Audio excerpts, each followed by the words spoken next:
우리가 함께 읽은 이 예레미야서 30장에 있는 이 말씀을 통해서 하나님께서 주시는 은혜를 우리가 함께 나누기를 원합니다.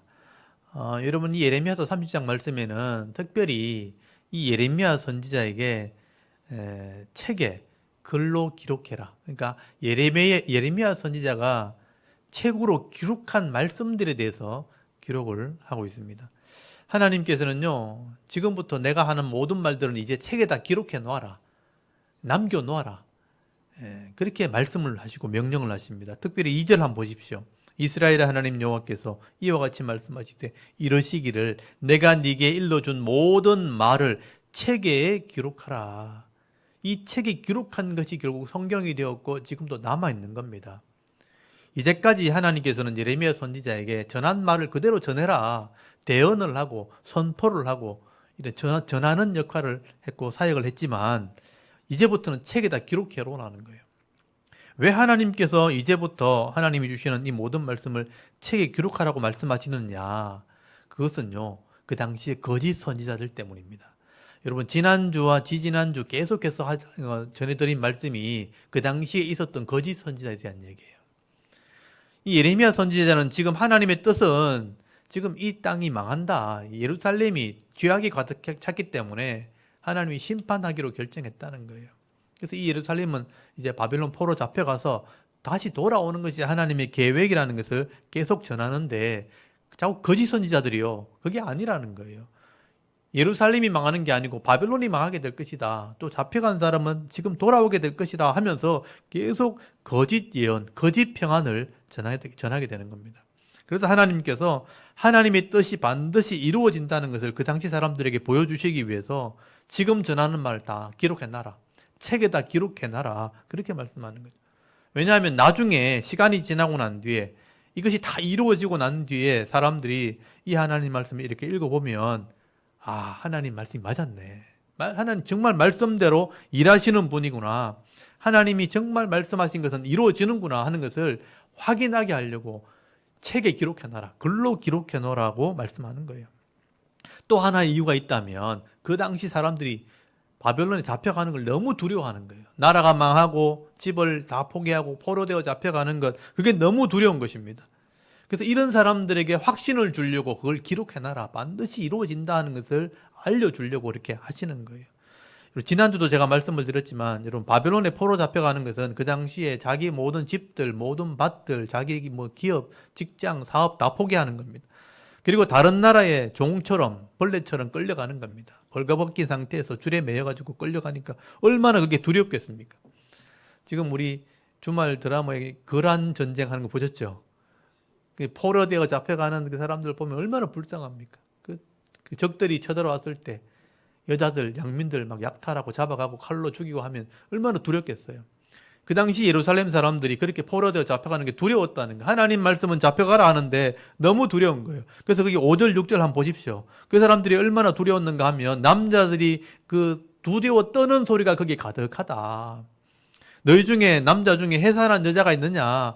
해산한 여자처럼 다 남자들의 얼굴이 새파랗게 다 질려있다. 그러면서 얼마나 두려워하는지 그 사람들을 이렇게 말씀을 하시는 거예요.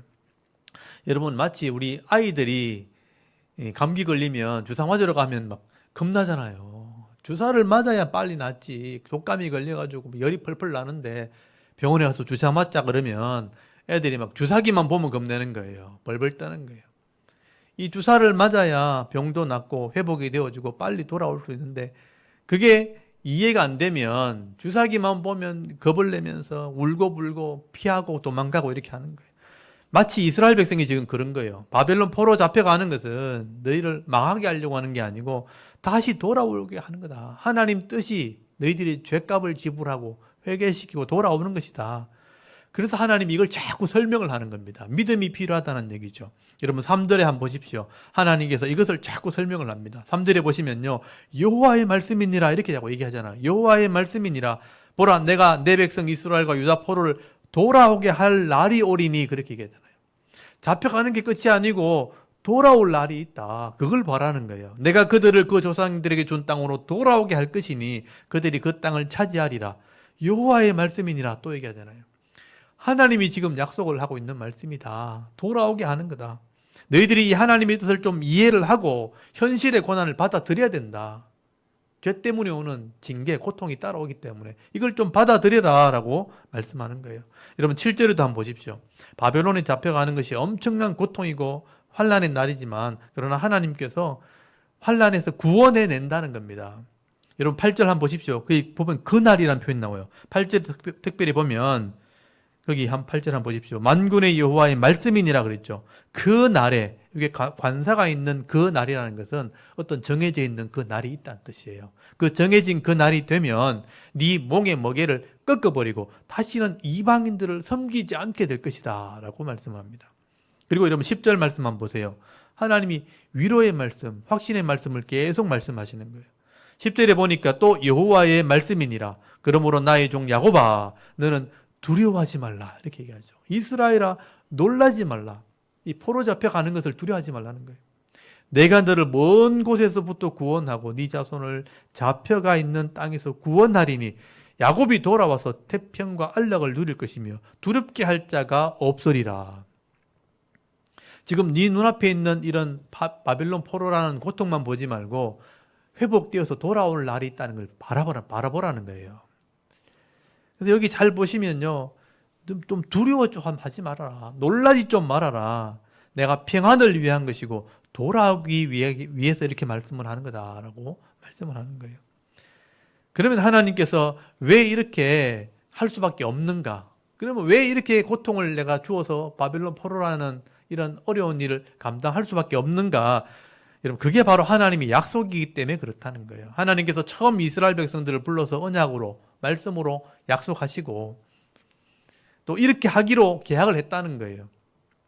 그래서 하나님께서는요 말씀에 기록된 대로 규정대로 내가 심판할 수밖에 없다 하는 얘기를 하게 되는 것입니다. 그래서 여러분 11절을 잘 보셔야 됩니다. 여러분 11절 꼭 한번 잘 보십시오. 11절에 보면요 이는 여호와의 말씀이니라 그랬죠.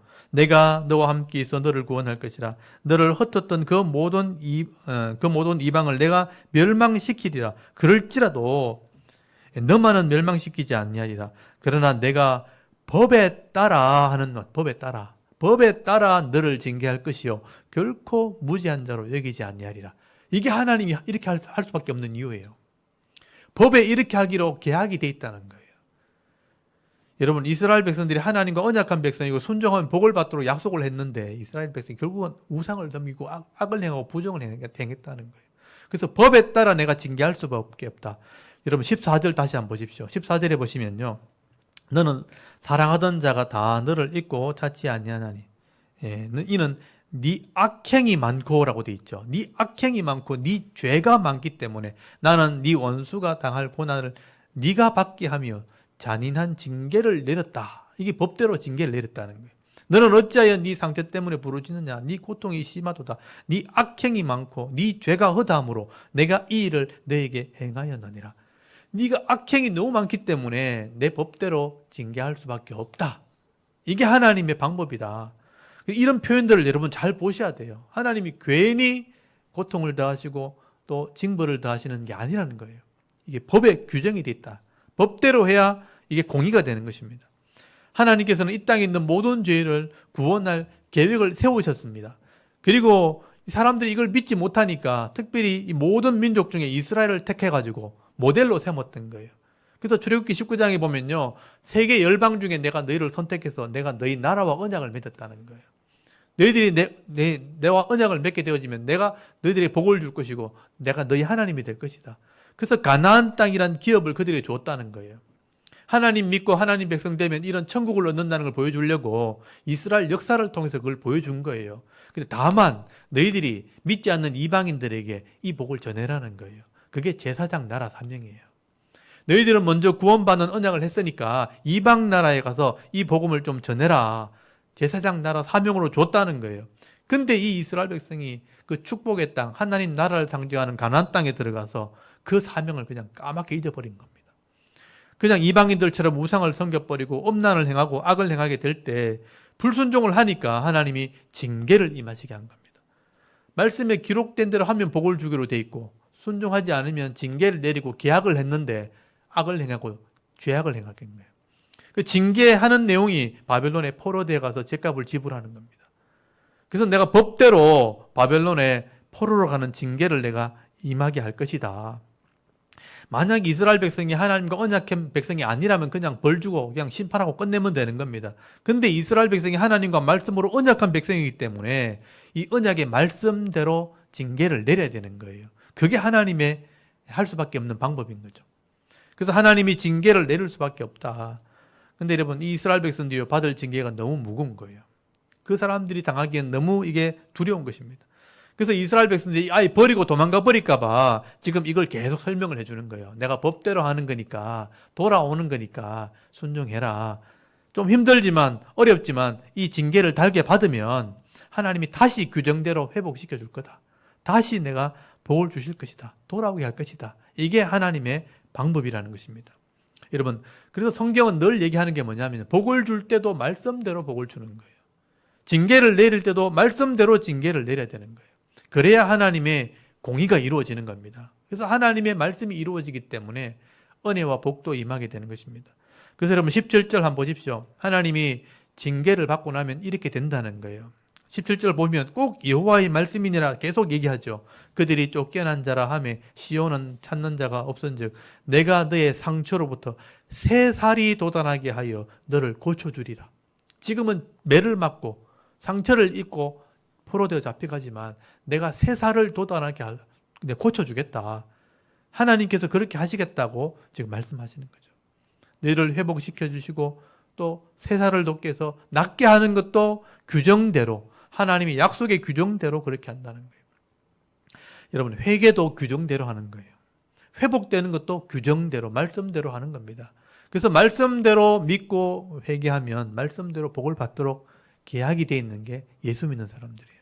그리고 18절 한번 보십시오. 또 여호와의 말씀이니라. 보라, 내가 야곱 장막의 포로들을 돌아오게 할 것이고 그 거처에 사랑을 베풀 것이라. 성읍은 그 폐허가 된 언덕 위에 건축될 것이요 그 보루는 규정에 따라 사람이 살게 되리라.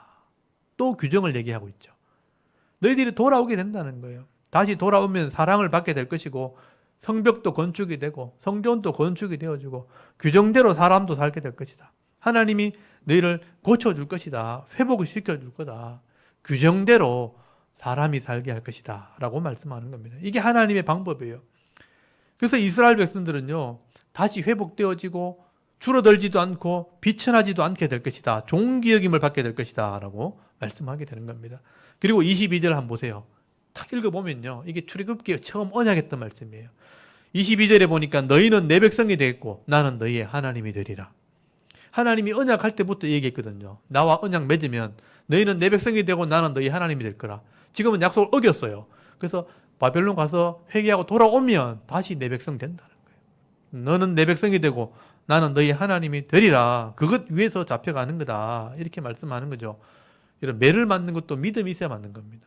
안 그러면 불평하고 대적하고 대항하게 되는 거죠. 아니면 불신앙, 하나님 버리는 악함으로 가버리는 거죠. 그러므로 여러분, 하나님께서 이 이스라엘 백성들을 바벨론에서 포로에 이렇게 잡아가서 이렇게 고난을 겪게 하시는 것은 자기 백성을 깨끗하게 하려고, 회복시키려고, 돌아오게 하려고 그렇게 하시는 것입니다. 이런 하나님 마음을 지금은 잘 모르지만 나중에 돌아오고 나면 그걸 알게 될 거다.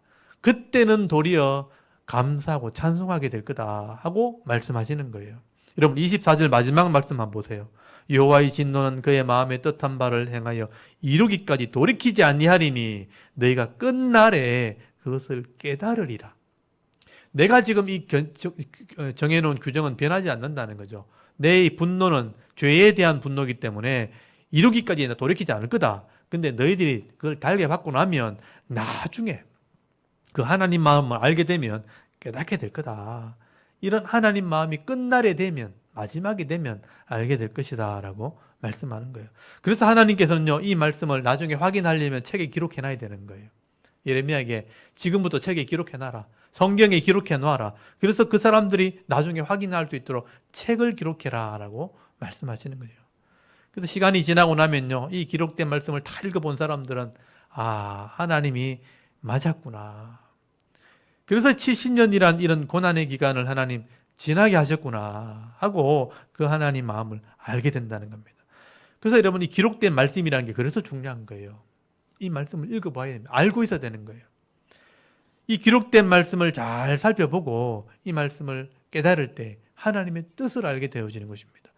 그래서 하나님께서는요, 오늘 저와 여러분에게도 이 하나님의 뜻을 좀 깨달으라고, 또 인생을 지혜롭게 살아라고 66권이나 되는 성경을 기록해 주신 거예요. 그래서 우리 66권은요, 이게 많은 게 아닙니다. 사실은 우리 인생 전체를 회복시키고 돌아오게 할 수 있는 비결이 기록된 거예요. 그래서 이 66권의 성경을 우리가 잘 살펴봐야 되는 겁니다. 이 성경을 살펴보고 실제 역사를 알아야 돼. 또 역사와 비교를 해봐야 됩니다. 아, 말씀대로 일하시는 분이 하나님이구나. 성경을 잘 살펴보고 이 이루어진 역사를 살펴보면서 하나님의 뜻과 계획을 우리가 깨닫게 되어지고요. 그것을 알게 되면 하나님 깊은 마음도 우리가 알게 되어지는 거예요. 우리를 위해서 이렇게 하시는구나. 하나님이 이 땅을 다스리시는구나. 그래서 죄인들을 돌아오게 하시고 믿음 있는 자에게 복을 주시는 분이 하나님이시구나. 그 하나님 마음을 이해하게 되고요. 그러면 어떤 삶을 살게 될지도 알게 되는 겁니다. 삶의 지혜를 이 말씀을 통해서 우리가 배우게 되는 것입니다. 그래서 여러분, 시편의 기자들, 이 영적인 노래를 기록했던 사람들이 시편의 기자들이에요. 이 시편의 기자들이 이 하나님의 말씀이 얼마나 중요한지 성경 제일 가운데에다가 제일 중앙에 말씀이 중요하다는 시를 하나 기록한 거예요. 그래서 이 시는 시편에 있는 150편의 시 중에 제일 절수가 많은 게 이 제일 가운데 있는 이 시편입니다. 그게 시편 119편이에요. 여러분, 시편 119편이 몇 절이나 되는 줄 아십니까? 176절이에요. 176절. 그러니까 시편의 절수 중에 100절이 넘는 시편이 잘 없거든요. 이건데 176절이에요. 이 176절의 이 시 중에 한 절 한 절마다 말씀이란 단어가 다 들어가요. 그리고 율법이란 말이 다 들어가요. 이 말씀이 얼마나 중요한지 하나님의 말씀은, 하나님의 율법은, 하나님의 계명은, 하나님의 규례는, 하나님의 율례는 말씀이란 단어를 하나씩 다 넣어가지고 그게 176절이에요. 말씀이 그만큼 중요하다는 얘기를 시로 기록한 게 119편입니다. 그래서 저는 시편 119편을 이렇게 읽을 때마다 이 하나님 말씀이 얼마나 중요한지를 알게 되어지는 거예요. 그 중에 제가 몇 가지만 소개를 해드리겠습니다. 여러분, 시편 119편을 한번 찾아보십시오. 여기 보면 시편 119편을 열어보면요, 이 절수가 176절이나 돼 있으니까 몇 장이 지나가는 거예요. 시편 한 절인데 이게 노래 하나인데 이게 몇 장이 지나가죠? 176절이 지나가야 되니까 얼마나 많아. 이게 성경 제일 가운데 들었는 거예요. 율법이 중요하다, 말씀이 중요하다는 뜻이에요. 그 중에 119편 9절 한번 보세요. 많이 들어보셨던 말씀이죠. 9절 한번 읽어볼까요? 시작. 청년이 무엇으로 그의 행실을 깨끗하게 하리이까? 주의 말씀만 지킬 따름이니다. 아멘. 여기 보면 말씀이라는 단어가 하나 들어가 있죠. 청년이, 젊은 사람이 어떻게 행실이 똑바로 되겠는가? 깨끗하게 되겠는가? 주의 말씀을 지키면 된다. 이렇게 쓰는 거예요. 청년이 그 욕심 많고 고집 세고 꿈과 비전이 많으니까 자기 생각대로 하려고 하는 열정이 있는 사람들인데, 그 사람들이 죄를 짓지 않고 깨끗하게 살려면 기준이 있어야 되는데 사람 말은 안 듣는 거예요. 하나님 말씀이 있어야 된다. 그 얘기를 하고 있는 거예요. 여러분, 18절 한번 보세요. 18절. 중요한 기도가 하나 나오죠. 18절 한번 읽어볼까요? 시작. 내 눈을 열어서 주의 율법에서 놀라운 것을 보게 하소서. 이 기도입니다. 기도. 여기 율법이라는 단어가 들어있죠. 내 눈을 열어달라는 거예요. 하나님 성경 읽을 때마다 눈은 열었으니까 또 성경을 볼 거 아니에요. 근데 이 육신의 눈만 아니고 마음의 눈, 영의 눈을 좀 열어달라는 거예요. 글은 읽었는데 이게 아무 생각 없어. 읽을 필요 없잖아요. 마음이 깨달아야 되니까 내 이 마음의 눈을 열어서 주의 법의 놀라운 이 비밀, 깨달은 뜻을 깨닫게 해달라고 그렇게 기도하고 성경을 읽으라는 거예요. 내 눈을 열어서 주의 율법에 놀라운 것을 보게 하소서. 이게 우리의 기도가 돼야 됩니다. 기도가 돼야 되고요. 이런 시편 119편 98절 한번 보세요. 거기 보면 교훈의 말씀이 있죠. 98절부터 100절까지 중요한 말씀입니다. 우리 98절부터 100절까지 한번 읽어볼까요? 시작. 주의 계명들이 항상 나와 함께하므로 그것들이 나의 원수보다 지혜롭게 하나이다.